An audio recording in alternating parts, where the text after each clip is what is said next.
Hello, everybody. Hello. Welcome to Verona faction turn number 6. Number 6. We've been doing this. We've been doing this for 6 months now, IRL times, and I am so glad to have you here. Hello, everybody. Welcome. Faction turn number 6. We gotta keep the intro brief. We gotta keep the intro real brief today because this is gonna be a complicated turn. There's all kinds of spice.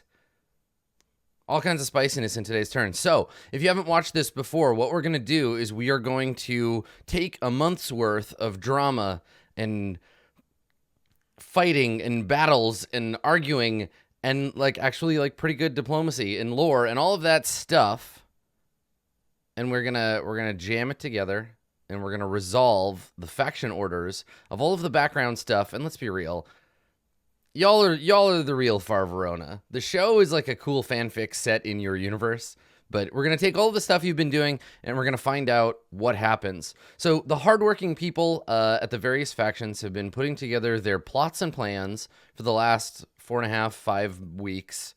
We're doing a little longer turn this time. And now it's my job to go through their orders and process them, which is to say, find out if the dice are going to screw you or not. So things have been boiling up. Things have been hot. Things have been real hot lately, which is exciting. Things between the Empire and the STO have come to a boil. We are at a point of all-out war between the two. There's all kinds of stuff going on. The fate of factions now lie in the balance. And the dice will tell how it plays out. So we're gonna jump right in and we're gonna get started and see how it goes. All right, let's do the thing. So I have to begin as we always begin with the very first faction. And what's great is I really like the fact that you as players, the various factioneers, you don't know what turn order you're going in, and so you're having to build around this uncertainty, and that's so fun for me because it's really cool watching folks guess at when the various turns are going to take place. It's pretty damn cool, I gotta say, from my perspective. I've had a really good time watching the various strategizing. So let's begin. Let's begin with our first faction of the day. The first faction of today is the former House Vela. So Vela, we're gonna go ahead and update all your branding after this because Vela has some announcing to do at the end of this. They're no longer an imperial house. Vela was ejected from the empire. Their nobility withdrawn. And that's some serious business. So by way of the church and by way of the other noble houses, the organization formerly known as House Vela now has no nobility. They're simply Vela. So that's a lot. It's been a lot. So let's see what the new House Vela has to do with their turn. So Vela has an income of 5. They currently have a balance of 0. So they're gonna get their income of 5. But let's go and check. I think someone gave them a party machine. I believe they have a party machine now, so let's double check here. Vela. Oh, maybe they don't. Yeah, looks like they don't. Yeah, that's right. They gave theirs away. So it's an income of 5.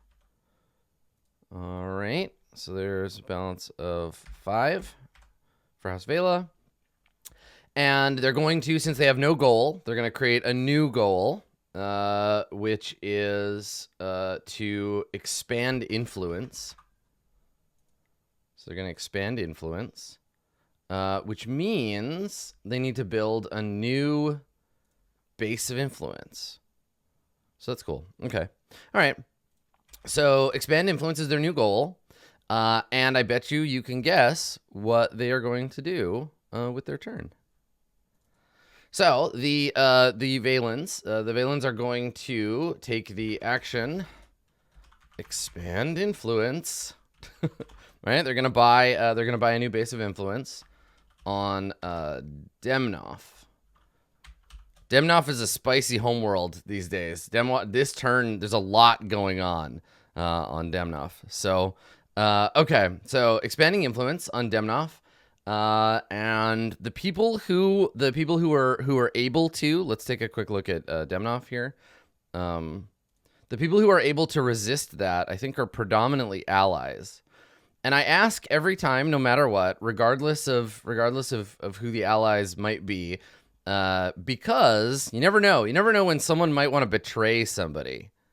Someone might be like, you know what? No, we're not going to let you. So the people that could have resisted were Acre, House Crux, the Church of Humanity Repentant, the Deathless, and the Prism Network, and none of them wanted to resist.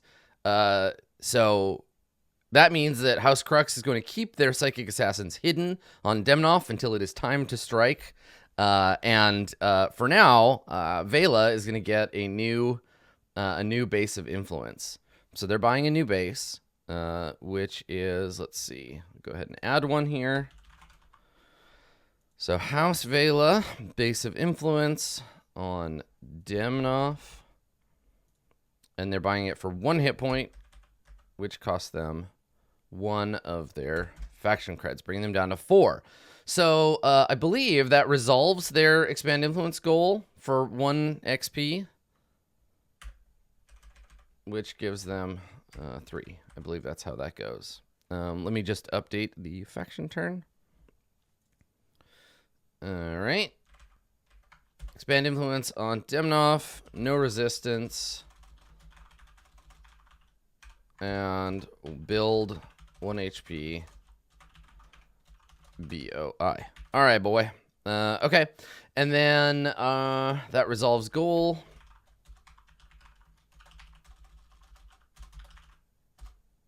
All right. And then they have a special like non-action action to take. So they're going to activate. I guess I can just copy this over. They're activating the covert shipping they have on Hakani to move their demagogue on Aomori to Orpheus. So the Valen demagogue is moving from Aomori to Orpheus. So from one House's minor planet to another. So let's go and move that. It costs them 1 credit, bringing them down to 3. And the asset in question, let's see here. Vela. It is the demagogue that's currently on Aomori. There we go. And that is being moved to Orpheus. There we go. In the Intakas system. Okay. All right. So House Lyra is going to go and get demagogued too. All right. So that is Vela's turn. Vela would like me to announce to you. Behold, ascension beyond the Empire's grasp. On this day, we announce that all of the people of the Parathere system are free citizens, able to hold land and work in ways they find meaningful. On this day, we announce that we are a self-governing entity with the rights of a sovereign nation, called the Valen Ascendancy. Arise, the Valen Ascendancy. So, Parathere system, you're all free now, I guess. So have fun. With your freedom. And you now are citizens of the Valen Ascendancy. I love this. So from the Empire, there's been a succession. Vela has succeeded from the Empire, and they are forming a new government in the Parathere system called the Valen Ascendancy. So I will update all of that. If you want to read more about the Valen Ascendancy, check out the Verona wiki. There's some good stuff on there. And and this is the announcement of a new state. So that's pretty cool. All right. So moving on. Thank you, Vela. Turn number 2 goes to the Deathless. So the Deathless are turn number 2. The Deathless are, Jesus, so incredibly rich. They begin the turn with 33 faction credits. They have so much money. Like, Deathless, if you ever want to give the PCs like their own ship, or 12. You just let me know. You let me know and we'll make it happen. Good mercenaries are rich mercenaries. All right, so they start with 3. They get another 5, which brings them up to 38 faction credits total. Let's begin their action. So on this faction turn, the Deathless are taking the action Use Asset Ability. So I am actually just going to copy your entire order over, Deathless, and we're going to just process it one step at a time. Thank you for formatting it in a way that is so useful to me. All right, so first of all, and I'll take these one at a time. So first of all, they are activating their pre-tech logistics on Demnoff. So pre-tech logistics on Demnoff to buy a pre-tech logistics on Demnoff. Yo, dog, I heard you liked pre-tech logistics. So they're buying another one. So Deathless. They're going to pre-tech logistics on Demnoff. You gotta spend your money to make your money, I guess. Okay, so pre-tech logistics on Demnoff. That is going to cost them 14 credits times 1.5, right? So because pre-tech logistics allow you to buy stuff during a non-buy action, it costs them extra, so they're going to spend 21 of their 38. Which brings them down to 17. God bless you, Deathless, for doing all this math for me. I double-checked it, but thank you for laying it all out. All right, so buying a pre-tech logistics with a pre-tech logistics, they're going to exhibit all of their logistics very soon. Okay, second action is activate the extended theater on Lovelace. So the Lovelace extended theater is going to move the monopoly on Cochet to Tootham. Hot times on Tootham. So they're gonna move that. It costs them 1, so let's charge them right now. And they're gonna move that asset. Let's see. Deathless, you've got a monopoly. Where is it? This one. The monopoly on Cochet. And they're gonna move it to Tootham. Hot times on the Night World today. Okay. All right. Next, they are going to activate the monopoly that is on Tootham. So they've moved it, and now they're going to activate it. And they are activating it against House Vagrant. House Vagrant, former House Vagrant. So let me double check what that does. The monopoly. They have a monopoly on violence. Okay, stop violating their violence monopoly. Here we go. Okay. Owners of Monopoly may force one other faction with unstealthed assets on that world to pay them a faction credit. Okay. So, let's see here. Vagrant, thankfully, they have a shit ton of money. So that brings them down to 19. I think Deathless sees some competition with Vagrant. So they're like, no. You gotta pay the mercenary tax. So Vagrant loses a credit, and the Deathless gain 1. Okay, slight shift in money, and that is that. Okay, so now they are going to activate. They're going to activate the mercenary tag ability on their monopoly on Dio Mikado to move it to Demnoff. Yeah, get that monopoly the fuck out of town. Right? They have a monopoly on Dio Mikado, but Dio Mikado is about to get hot as shit, so it's time to leave. So that is going to Demnoff.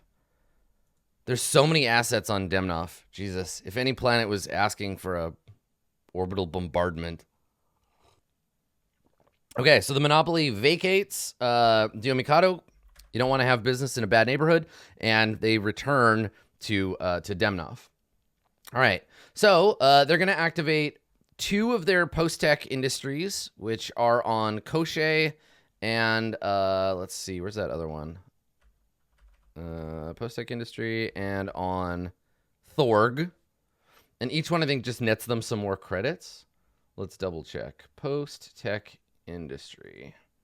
Roll a d6. Okay, so I'm going to roll 2d6. Let me just here we go. Let me double check here. So activate post-tech industry on Thorg and Cochet And I'll just lump the results of these together. All right. So let's see how this goes. For the fiction, this is the home base one. This is the one on Koshé. How is industry on Koshé today? It is a 4. So they get 1 fac cred. Okay. Kosh. Oh god, I can never spell this right. Koshé 4, 1 fac cred. And then the second one on Thorg. Thorg is the best name for a planet. Business on Thorg. How's the industry on this shithole? Turns out pretty good. Turns out it's pretty good. 2 more fac creds. Okay. All right. So 5. So another 2 fac creds. So that gives them a total of 3 more over here for the Deathless, bringing them back up to an end turn result of 20. They got 20. They got 20 credits. So ball and rich. Okay, so the Deathless have a slight announcement they would like me to make. They'd like me to make an announcement to you. Deathless Conflict Solutions are proud to announce their 3200 recruitment drive. Are you interested in joining our professional and renowned combat units? Have you heard of our Deathless Partners program? Are you Deathless certified? If you think you can cut it, come see us at your local Deathless Outreach office today. Okay, great, good. I mean, they're super rich, so they seem to be doing pretty good. They took some slight hits very early on, but I feel like they're doing pretty good. That's right, Deathless verified. You get a little red skull next to your Spacebook account. All right. So, Igne Conflatum, boys and girls. It is time for House Fornax. Time for a House Fornax. So Fornax is number 3. We will find out all about knucking and bucking. Are they ready to fight? Let's find out. So today, House Fornax is going to take the action Use Asset. So they're doing the same thing. Use Asset ability. I'm going to just copy and paste. All right. There we go. So they're going to use their asset abilities. So they've got commodities brokers on Tootham they would like to begin using. Let's do that. Let's give them some money first. Fornax, you get 4 balance. You get an upkeep of, let's see, 5, bringing you up to 9. And now you're going to try to make some more money. So let's see. How do commodities brokers work? I think these just make things cheaper, right? Roll a d8 and subtract that cost from the next purchase. Right. Okay, so let's roll 2 of those. So they have 2 on Tootham. Commodities brokers on the Night World. The results are, I roll 2d8. Or I guess I roll 1d8 twice. So here's the first one. Okay, and the second one, a 3 and a 3. Okay, slightly lower than average there. 3 and 3. 6 total. From next purchase down to a minimum of 3, which is actually exactly what they need for their next purchase. They're purchasing a Zealot, using their pre-tech logistics, purchasing a Zealot for exactly the correct amount. Wow. Keikaku. All right, so they get a Zealot on Maya. Pretty cool. A Fornax Zealot on Maya. Okay. House Fornax. Cunning 3000. On Maya. Okay. Great. And that cost them 6, bringing them down to 3. All right. And then they're going to roll their post-tech industry on Imperial Prime. So let's see how that does. So this is the same roll we just made for the Deathless. So it's a d6. They get 2 fac creds. I got a 5. Okay, so the result is 5 plus 2 fac creds. Oh yeah, sorry, it cost them 3, not 6. They have 6 left.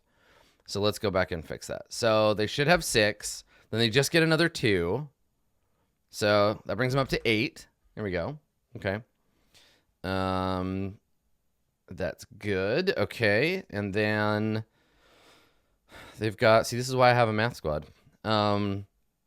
Use their covert shipping to move the commodities broker with the least HP from Tootham to Hakani for a fat cred. Uh-oh. Uh-oh, Hakani. Looks like the Valen Ascendancy has some new guests. Okay, so let's see. It costs them 1, and they're going to move the commodities broker with the least HP. Okay, so Fornax, here we go. Commodities broker with the least HP moves to Hakani. Okay, and that costs 1 faction credit to bring them down to 7.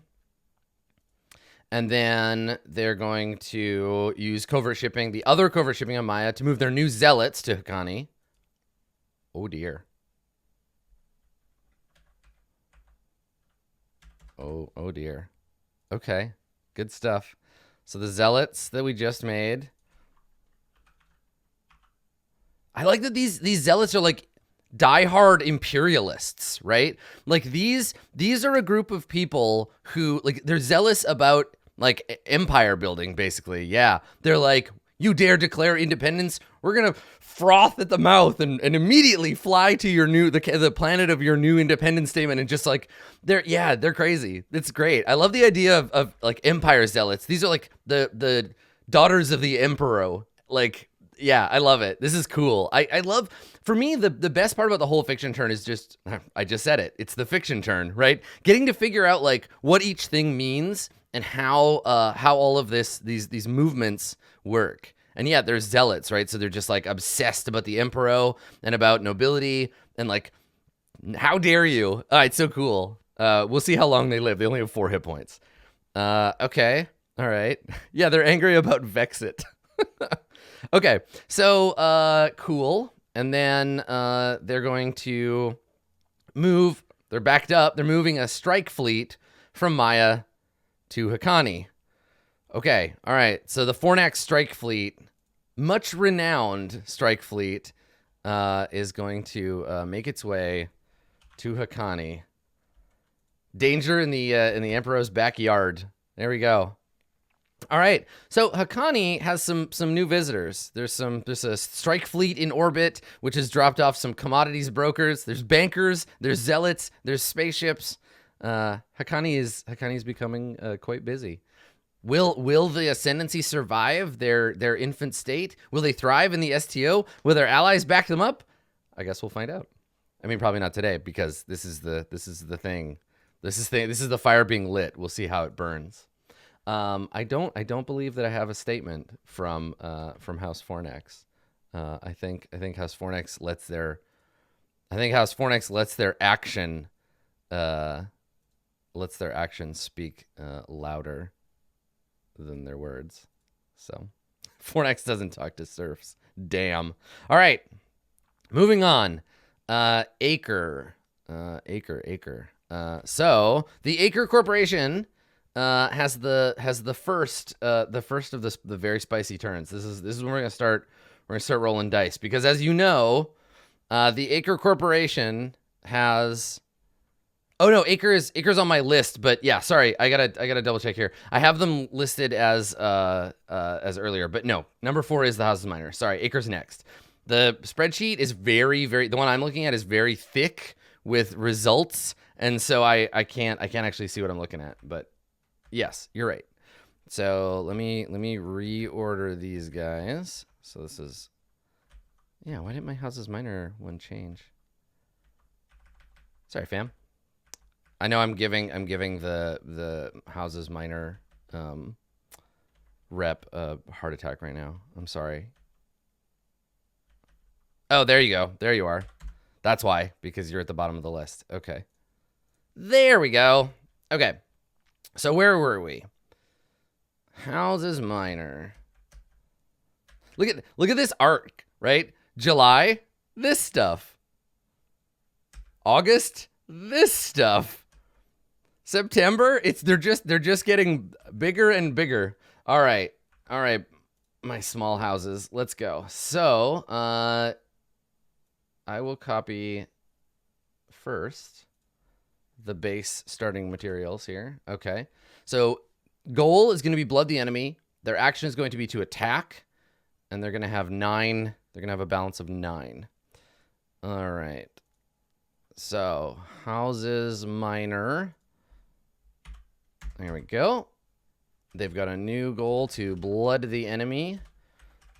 So progress is, how does blood the enemy work? It's like dealing HP damage, right?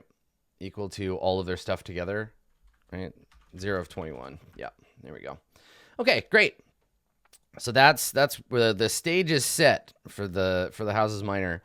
So let's see. The first thing they're going to do, they're taking the attack action, but before the attacks begin, they've got some movement to do first. So they're going to activate their transit web to open a channel between Aomori and Diomikado. So from the forest homeworld of House Reticulum to the battle-torn world of Diomikado, we're going to get the Book of Secrets, we're going to get Treachery, and we're going to get the popular movement. So let's move those assets now. So houses minor.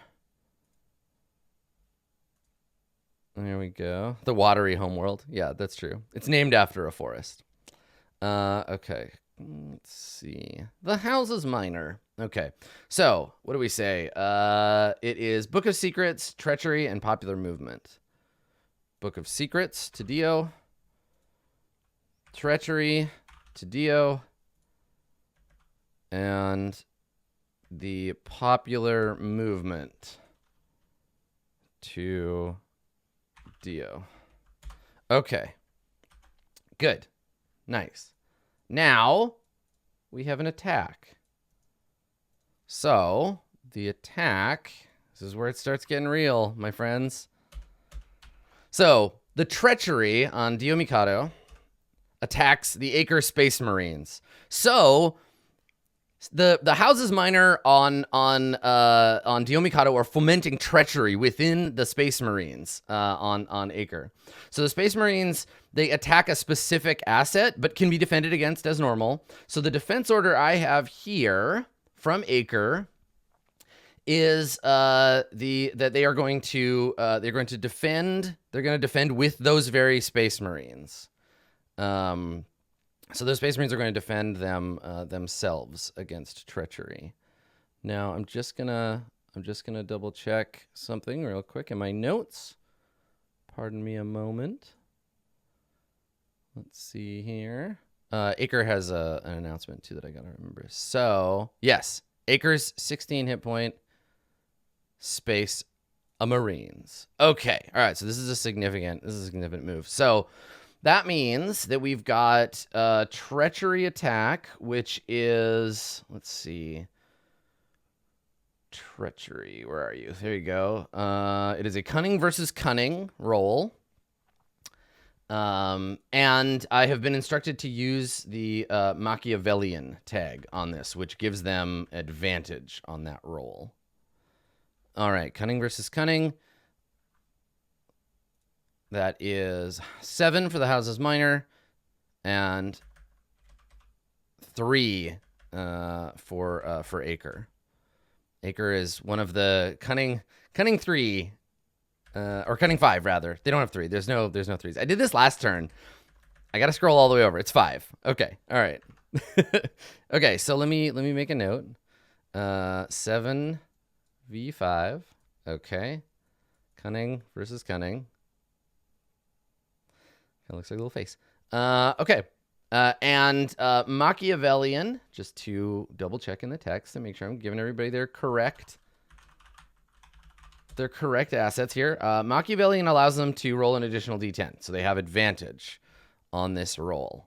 Okay, so the attacking roll is d10 plus 7, but it's 2d10 k1 plus 7. So they rolled a 2 and an 8. So 15. Okay. And then plus 5. All right. A 6. It is a 6. Okay. All right. So that is success for the houses minor. So let's see how that plays out. Let me make a note. Success for the houses minor. And treachery, I believe, just means the treachery goes away, and these become Space Marines of the houses minor. Let's see. I think that's how treachery works. Here we go. Let's see. If on a successful attack, the treachery asset is lost, 5 fact creds are gained, and the targeted asset switches side to join the traitor's faction, even if the faction doesn't have the attributes necessary. Right. Okay. So they gain 5 fact creds.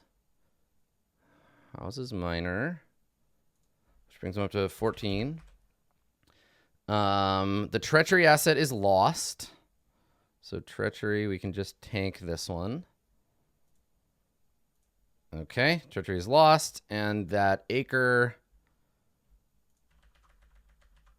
Space Marines become houses minor Space Marines. Okay. Cool. All right, so that's the first thing. The next thing that the houses minor are doing is, let's see, another attack. They've got a party machine on Lodestone. Okay, party machine on Lodestone attacks Acre. And the defense here is, let's see.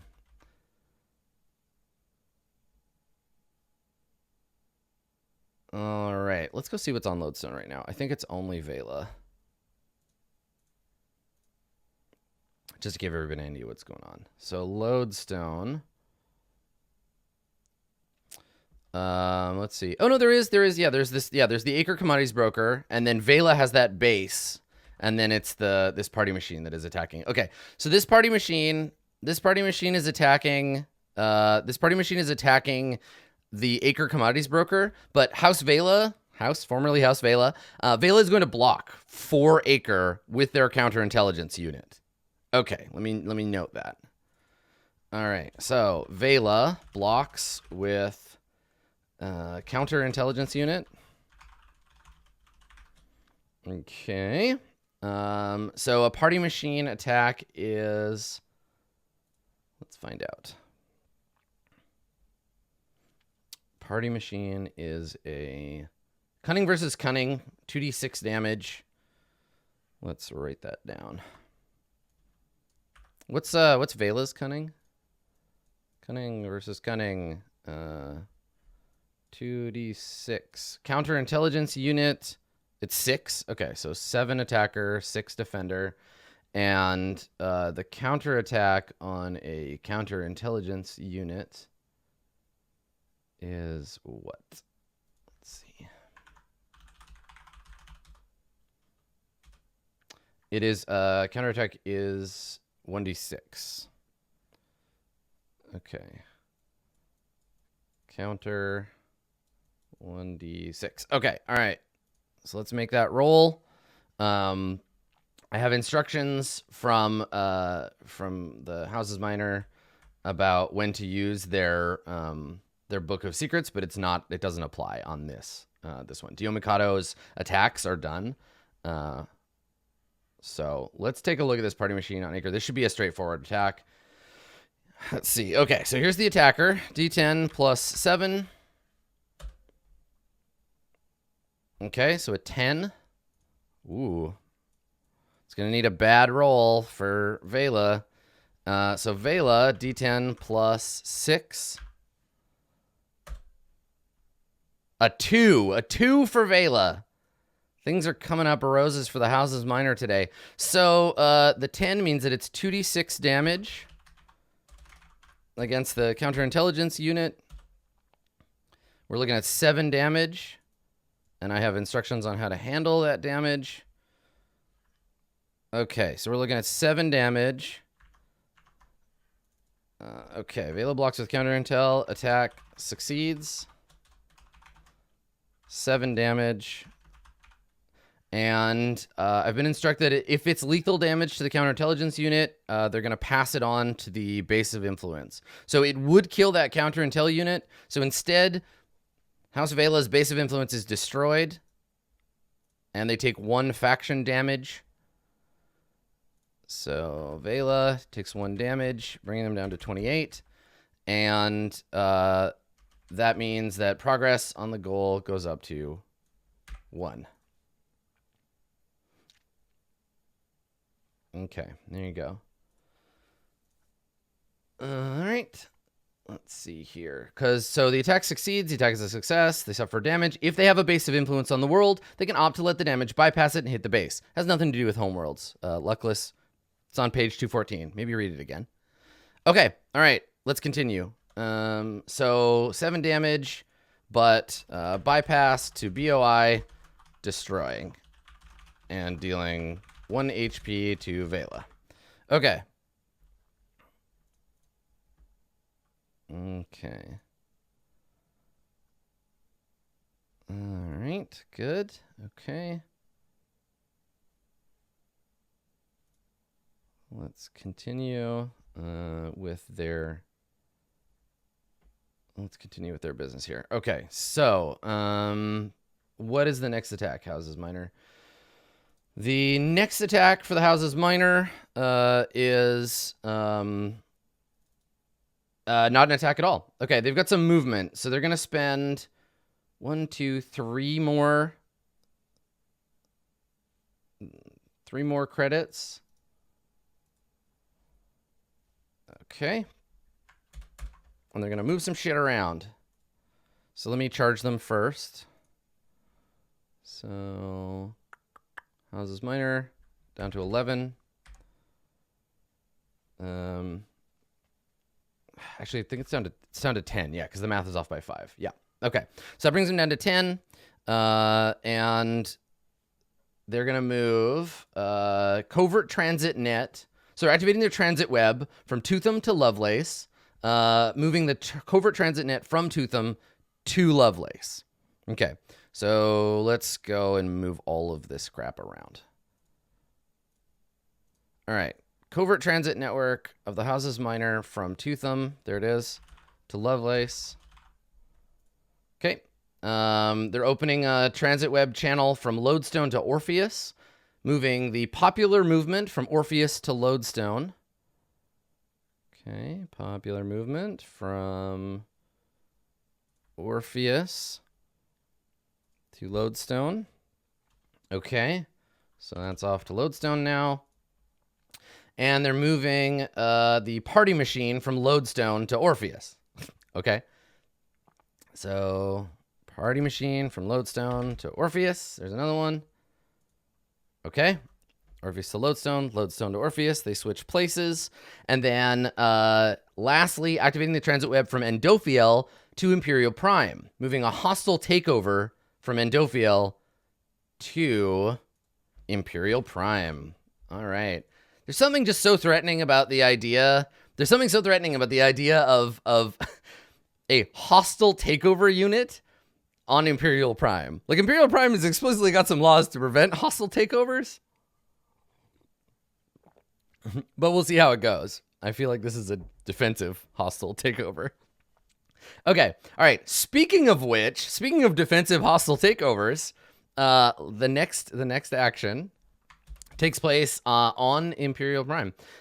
So it is a hostile takeover on Imperial Prime. There it is. All right. So the Church of Humanity Repentant is getting attacked on Imperial Prime by the CHR, or attacking the CHR by the Houses Minor. So let's go back to the asset tracker and we'll find out what that looks like. The CHR have chosen to defend, let's see, Houses Minor, hostile takeover on Imperial Prime. They're defending with the Demagogue. So this is the Demagogue and a hostile takeover attack. So hostile takeover. Let's see. What is your business here? Hostile takeover. Hostile takeover is a wealth v wealth. Wealth v wealth. So that's going to be 7 versus... Let me do it right this time. You ready? 7 versus 5. Okay. So let's clear all this. 7 versus 5. Wealth versus wealth. Okay. And then the damage on a hostile takeover is 2d10. The counterattack damage on a demagogue is... I mean, I don't have to look these up, but I try to... I don't know. I want to do it in advance so we can all kind of see what's at stake. Demagogue, what do you got, buddy? Counterattack is 1d8. Okay, here we go. 1d8 counter. There's no modifiers to this roll, as far as I can see it, so let's just do the thing. All right, hostile takeover attack roll, d10 plus 7. Is a 4, so not great. D10 plus 5 for the Church of Humanity Repentant.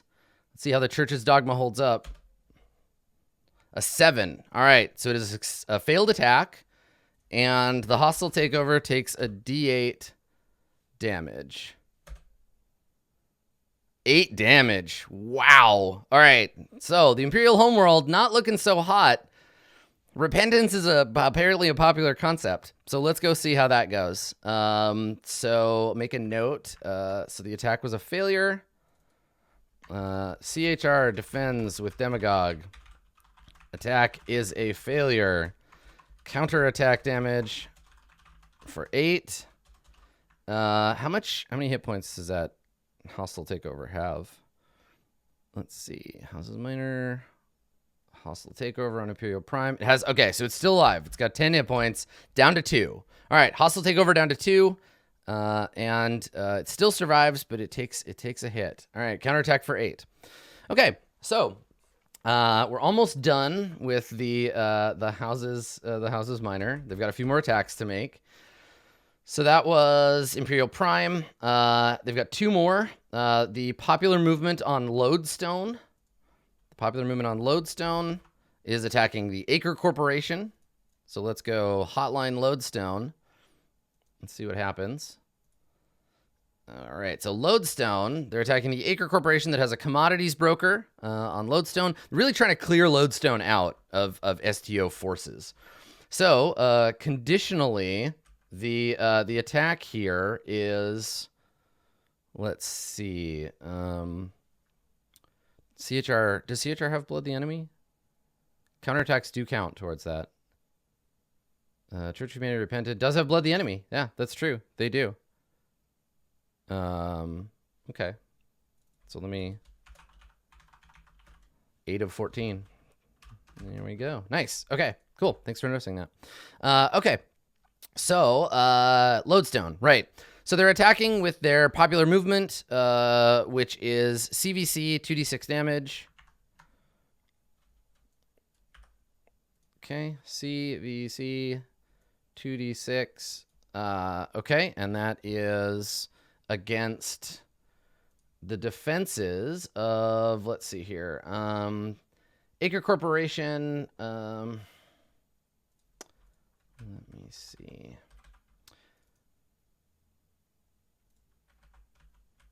Where are they? I'm looking at the wrong thing. Here we go. Okay. So the houses minor are using a party machine on Lodestone. They're going to, let's see, have I think their intention was for Vela to defend. But I think in this case, they have to defend with the only asset they have. Yeah. Because there's no one to defend them, right? Because you can't just jump in and defend with a base of influence. It can't chump block for them. So let's see. Yeah, they have to block with their commodities broker. Oh no, hold on. Vela could still, great, because Vela survived. Vela could still have blocked for them. So let me take a look. Yes, so they will. That's right. Sorry, I forgot that the counter intel unit is still there. So yes, okay, Vela is blocking for them. Okay, great. So Vela defends with counter intel. Let's see how the results go. So the result of, or the counterattack is a D6 on the counterintelligence unit. So that is 1d6 counter.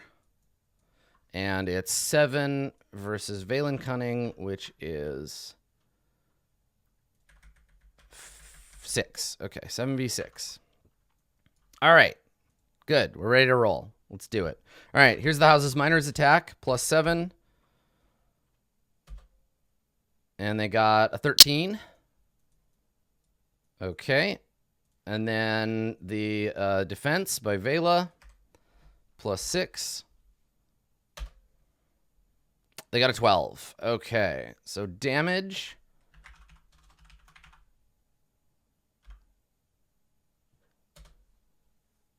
$12 damage. Okay. A lot of damage. Tons and tons. All right. Okay. So that is going to destroy that Cointel unit. Attack succeeds.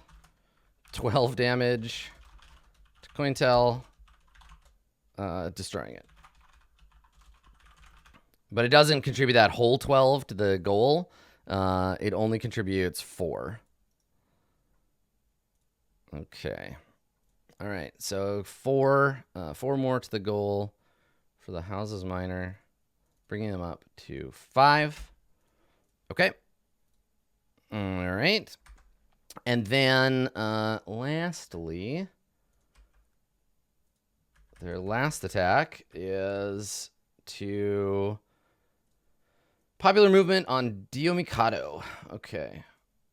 So this is the planet with the book of secrets. So that might come into play here.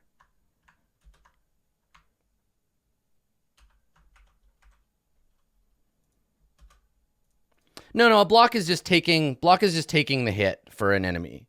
Yeah, stepping in and letting the enemy hit you. Yeah, it doesn't bypass the block. There are a couple of assets that do weird things on a failed block, but not in straight up normal combat. All right, the popular movement on Dio Mikado attacks Acre, and let's see what Acre's defense is on this one. So Acre on Dio Mikado, they are blocking with their Space Marines. Okay. So Acre defends with Space Marines. Okay, popular movement decrying the assault here. It is popular movement on Dio Mikado. All right. So that's cunning versus cunning, 2d6. Cunning versus cunning, 2d6. So we'll clear all of this. And then the counterattack, if they fail, the Space Marines on Dio have a counterattack of 2d8. Okay, 2d8. Significant counterattack. But they have the book of secrets on this planet, so we'll see how that goes. All right, so Acre. Sorry, Acre. I always forget your stat block here. Okay, so it's 7v5. All right. Okay, so the House's Miner roll. Let's see. D10 plus 7. Oof. I think they're likely gonna reroll that. Okay. So let me see here. So Book of Secrets, once per turn, reroll 1 die for an action or force an enemy to reroll. It can be forced once per turn. Okay. All right. So House's Miner, and then the enemy rolls, and then we see if they reroll. So Acre gets a, because I guess it could be very, very bad, but it's not. Okay. So the results are Oh, no, you know what? It is very bad. They don't have to roll. They don't even have to use the book. They got a 2, and so did their enemy, and they succeed. 9 versus 2. Amazing. So lucky. All right, 2d6 damage. Now, if they get 10, 11, or 12 on this roll, the Space Marines are destroyed. Right? 10, 11, or 12. Nope. 5 damage. Okay. So, 5 more damage on the progress bar here. So that brings them up to 10. And then that Acre Space Marines, they take 5 damage. Okay. So let me find them. Dio, here we go. They take 5. So they're down to... Oh, they had 11 hit points. Sorry. So they need an 11 or 12 to destroy them. So they're still tough. They're still fighting it out. Loyal Acre Space Marines fighting back against the Houses Minor on Dio Mikado. Fighting for the STO. Okay. All right. So that, I believe, terminates the turn for the Houses Minor. They, of course, because they're the Houses Minor, they have a statement they would like me to make. And then we'll see how their friends in Acre do. So I've been asked to share with you a statement from the Houses Minor. When death came to Dio Mikado, we stood as one and wept for our fallen cousins. We took in their sick and wounded, and we gave them our hearts. We stand as one, united by the astral synedrium, not because of our blood or politics, but because of love. When you harm one of us, you harm us all, and we will strike back upon you with fury and vengeance. When Ocula stands once more, we shall cry in joy. Who will cry for you, Acre? Cold. All right. Good. So the Houses Minor are done. Acre, now corporate Acheron Row can fight back. All right. So that's the Houses Minor. Next up, we have the Acre Corporation. So let's see how Acre does. So Acre, they have a new goal, and they've got some money to make and some blood to spill. All right, so their new goal is blood the enemy. So let's set that up, and I think they're 14 as well for progress. I believe they're a bigger one. I don't know. Somebody check my math on that. Okay, and then oh no, that's right. They're bigger. They're one of the big factions. So they're... God, what is it? It's like the average times 2. I'll leave that to somebody. Oh, and I didn't make a note in my tracker, so I'll do that. Is it 20? Okay. All right. Okay, I'll check that later. Let me look in a second. Let me just fix this here. So Acre defends with Space Marines. Attack succeeds. And it was 5 damage? 5 damage. Okay, there we go. Okay. So, back on the tracker, we got our blood the enemy set up there. Okay, so they get their income, which is 7. Right, +1, -1. So they have 7 fat creds to begin with. And then, let's see. And then they take their turn. So they're taking the attack action. But first, again, they gotta do some shuffling. So they're gonna use their covert shipping. They're gonna use covert shipping on Hakani, and then one on Yakia. So it costs them 2 fat creds, and they're gonna move their commodities broker from Demnoth to Orpheus. So let's take a look. Acre. Commodities broker from Demnoth to Orpheus. Doesn't matter which one because they're exactly the same. Okay. So heading over to Orpheus. Yeah, and they're turn 5. You are right. So number 5. Okay, great. And then that costs them 1 on the tracker. That brings them down to 6. And then they're gonna move the commodities broker the other one from Demnoth to Orpheus using their other covert shipping. Okay. So Orpheus, getting a lot of commodities brokers. There we go. Okay, so that cost them another 1. Bring them down to 5. Good. Good. Okay. Now they've got some attacks. So let's start with Space Marine. Space Marine. So they've got a Space Marine on Dio Mikado. Okay. Space Marine. Attack Houses Minor on Dio Mikado. So this Space Marine is going to fight back. And let's see here. To the Houses Minor. Being attacked by Space Marines on Dio Mikado. They will defend using the popular movement on Dio. Okay, so this is those Space Marines fighting back against the popular movement. So HM defends with popular movement. Now they still have their Book of Secrets, so they can use it. They can use it on these defenses. Okay, so how's minor defenses popular movement? Okay, so let's see how this goes. So this is a commodities broker attack, wealth versus wealth. So this is advantageous for Acre. So it's 8 versus 7. Okay. Wealth v wealth. Or no, they're Space Marines, not popular movement. It's not wealth versus wealth. It's force, right? Yeah, not the commodities broker. That's right. It's force versus force. F v F. Okay. And then that means that it's... Where are your Space Marines, friends? 2d8 plus 2 if they succeed. Space Marines are good at getting their job done. Okay. 2d8 plus 2. Plus 2. And then the counterattack on a commodities broker, that was what I was actually looking for, is 1d8. Okay. 1d8 counterattack. The stats are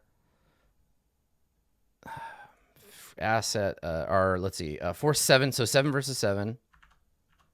Oh yeah, sorry, it's popular movement. The commodities broker doesn't enter into it. That's later.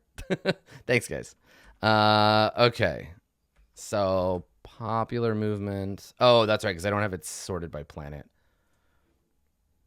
Okay, yeah, I'll double check before I roll anything. I'll let me know what I'm missing. Okay, so Dio Mikado. Here we go. All right, Space Marines versus popular movement. It's 1d6 on the counterattack. I know, I just love those commodities brokers. I just want to broker some commodities. Okay, 1d6 counterattack. Force versus force. And it's, God, now you got me turned around. All right, double check. 7 versus 7. Okay, and this does have a chance of the reroll. So I'll roll the dice, and we'll see what the results are, and then they can trigger the reroll. So the attackers get a 14, and the defenders get an 11. Okay, how's minor? Okay, let me take a look here. Houses Minor, do you I have your rep online. Do you intend to reroll this? Math says you should. Your there versus 14. Do you want to reroll theirs? Because they've got a 14. They could basically they have one more use of the Book of Secrets, and it's easy to do in advance for your attacks, but it's less easy to do. Less easy to do on defense, but they are entitled to it. So let's see. Yeah, these Marines are doing good. Okay, I've got a message coming in. I do, yes.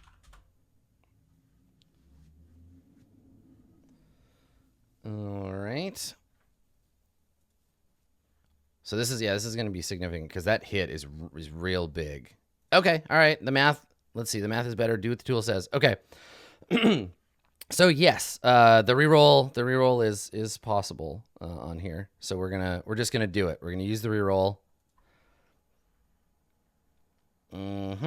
Okay. All right, and they're going to reroll the antagonist roll. So this 14 is going to get rerolled by the Book of Secrets. So let me write the results down so far. Okay. So it was a 14 versus 11. Book of Secrets reroll Acre. Then the new results, we're rerolling using the Book of Secrets to reroll +7. Okay, here we go. Does this save them? I need to roll real low. 12. Oh, so close. So close. Not saved by the Book of Secrets. Okay. All right. So, reroll Acre. Now it's a 12 versus 11. Space Marines don't care about secrets. Their secrets are, we're murdering you. So that means Acre succeeds. Let's roll damage. 2d8 plus 2. 10 damage. 12 damage. Okay. 12 damage. Okay. Good. Yeah, you win some and you lose some. All right, so 12 damage, which means that popular movement is down to 4 hit points for that popular movement. Okay, so Acre stomps all over the popular movement, shoots a bunch of people, and their beleaguered Space Marines continue to battle on Dio Mikado. So that means that Acre gets fucking 12 on their progress. Okay, not bad. Not bad. Okay. It's not genocide yet. It's not genocide yet. They haven't attacked anybody's homeworld, so they're good. This is still above board war. Okay. So, yeah, corporate security. It's fucking stomping the popular movement to the ground. It's still clinging. It's clinging to hope. All right. So that was the Space Marines. They're going to, we're going to continue with attacks. So let's see. Now I can move on to the commodities broker on Lodestone. Okay, so commodities broker. This is one I was trying to do before. They attack the houses miner on Lodestone. Let's see. Lodestone. The houses miner will defend with popular movement. Let's try and get all this shit right this time. All right. So, that means, let me search for Lodestone here. We're looking at, where are you, Lodestone? Home system, where is it? This fucking thing moves around. Here we go, Lodestone. All right, commodities broker, wealth versus wealth, 2d8. Okay, wealth versus wealth, 2d8. Okay, and then the defense is popular movement, which I believe was a 1d6. Yep, counterattack 1d6. Okay, all right, so 8v7, I think, is this roll. Because Acre's richer than they are forceful. Yep. Okay, 8v7. Okay, let's do it. Let's roll. The attacker gets a 17. Best you can hope for is a tie on this one. Houses miner. D10 plus 7. Survey says a 9. It is a 9. All right, 17v9. The attack succeeds. All right. Attack succeeds. And damage to the popular movement is 2d8. 9 damage. 9 damage to the popular movement. 9 damage to the popular movement. Okay. So let's see. Popular movement down 9. So 7. Yes, I could have done that math faster, but I don't want to fuck this up. Okay, all right. So there we go. Let's continue on. Next up is 2 more commodity brokers attacks. So let's see here. 2 more commodity brokers attacks. These ones are on Orpheus. Oh yeah, that's right. Blood the Enemy continues to climb, right, for Acre. So they're maxed out.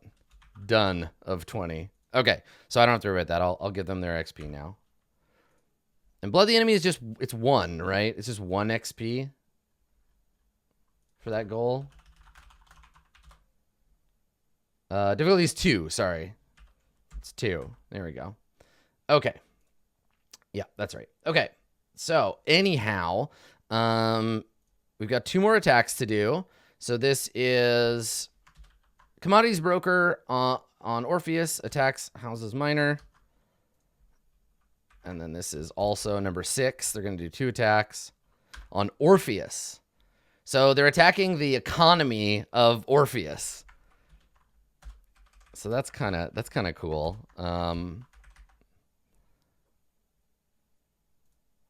What's 12 plus 17? What are you talking about? 12 plus 7 is 19, not 20. It doesn't matter. They're done. They're finished. Okay, anyhow, let's do these attacks. They get their goal. It doesn't matter. They did so much damage already. Okay, so Commodities Brokers against the Houses Minor. The Houses Minor are defending on Orpheus. Let me just clear all this other shit. Here we go. Okay, on Orpheus. The Houses Minor is defending with their Party Machine. Okay, so HM defends with Party Machine on the first attack. I have been instructed on this first attack to use the Plutocratic tag. So the Plutocratic tag gives them a advantage on a wealth attack, I believe. Acre, you know, they're good at sending Space Marines to step on your neck, but they're even better at cutting off your economy. Okay, so Plutocratic is going to give them advantage on this first attack. And it's a Commodities Broker versus a Party Machine. So Commodities Broker for Acre number 1 is Wealth versus Wealth 2d8. Okay, Wealth versus Wealth 2d8. And then the counter attack is 1d6. Counter 1d6. And Acre has advantage on this one. 2d10, keep 1, plus... Oh, I didn't get their stats. It should be the same, though. It's 8v7. I believe that's correct. It is. 8v7. Okay, Wealth versus Wealth. Okay, here we go. 2d10, keep 1, plus 8. Okay, 16. And then d10... plus 7. They can only win on a 10. 9 ties it up. 10 wins it. Tie. It's a tie. The result is a tie. Both effects occur. Okay. All right. So the result is a tie. So that means, let's see, tie result. So damage is 2d8. Counterattack is 1d6. Ooh, weak damage. Wow. Okay. 3 damage, 4 counterattack. So 3 damage, 4 counter. Let's go and damage up some assets. Okay. So that means that the first Commodities Broker takes 4 damage, bringing it down to 6. And the Party Machine drops to 7. Okay. All right. And that gives the Houses Minor 4 more progress. Okay, there we go.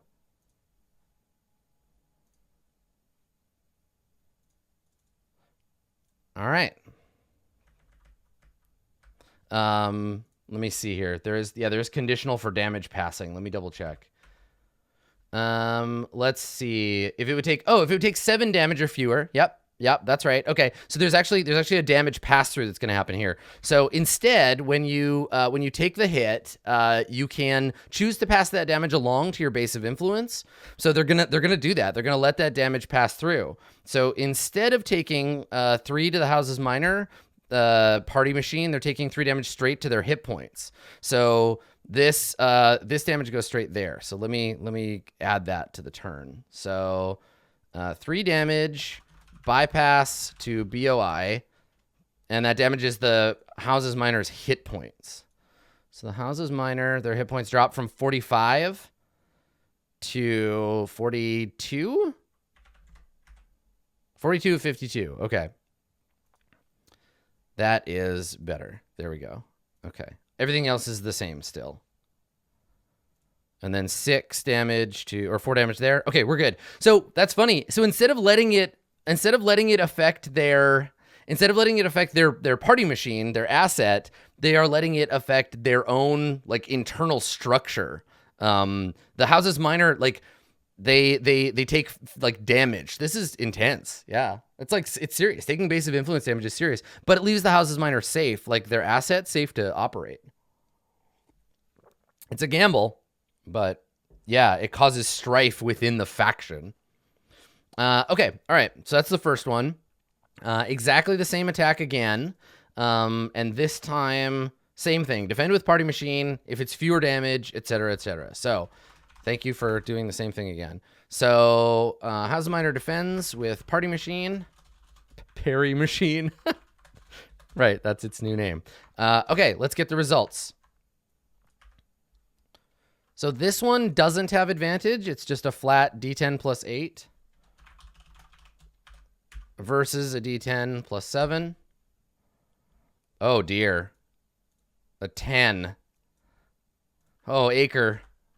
Acre, honey. Versus... Oh, you are so lucky. 10 versus 8. Okay. So this time it works a little bit better. So 2 damage, 2d8 damage to the house's minor here. Attack succeeds. And then it does 2d8 damage. 9 damage. Okay, 9 damage. 9 damage to the party machine. Now they're not going to let that damage bypass because that would kill the base of influence. So 9 damage direct to the party machine, but it stays alive. It's got 1 damn hit point. All right, 1 hit point left on the party machine. Great, good stuff. Okay, all right, let's rip through a bunch of turns because we are running out of time. These turns are taking forever. It's exciting, but holy hell.